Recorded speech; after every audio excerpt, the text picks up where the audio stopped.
teachers, students, and everyone involved, that your efforts may bear fruit and bring success to this event. May this program be a reflection of your goodness, and may we always remember to give you all the glory. We ask for your protection, guidance, and peace throughout the day. In your name we pray. Amen.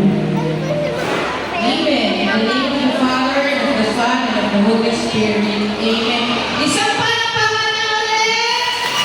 Yay! Sino kilala si Rumi? Naku po.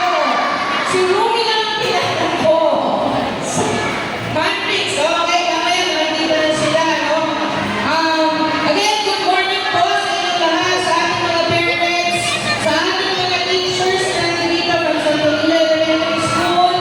Ako po si Kagawad Joyce Ocampo, ang inyong magsisilbing tagapaglibang sa inyong lahat at sa mga bata natin. So again, this is po yung celebration sa ating National Children's Month. So, ina-acknowledge natin ulit, nire-recognize natin ang karapatan po ng mga bata. Yan po ay isang objective ng ating activity na ito.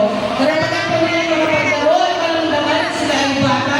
At the same time, maramdaman nila na sila ay secured habang sila ay nasa labas at protected ng mga teachers, ng mga magulang kayo po at kami po sa barangay. Yan po ay partnership na ating lahat.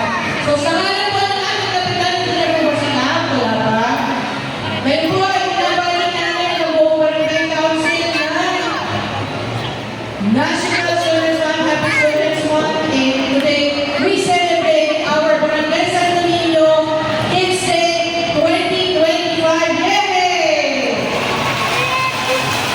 At tawagin ko na rin ang isang nating kagawad na kasama dito, si Kagawad Jong.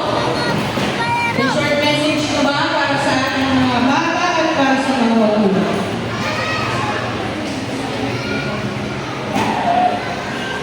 Hello! Alright, excited na sila. Good morning po sa inyong lahat, sa mga kids, sa mga teachers, at syempre sa mga magulang na sa tingin ko, mas excited pa sila kaysa dito sa mga bata. Kasi mga kagulising, mga pamano. Habang nakapila, nakikita ko yung mga magulang, nakangiti, nakaready yung mga cellphone. Talagang kinuha nila, gusto nila makatch talaga yung memories. Diba? Ang sarap maging bata, di ba? So, minsan naranasan na rin natin maging bata, pero hindi katulad ngayong panahon na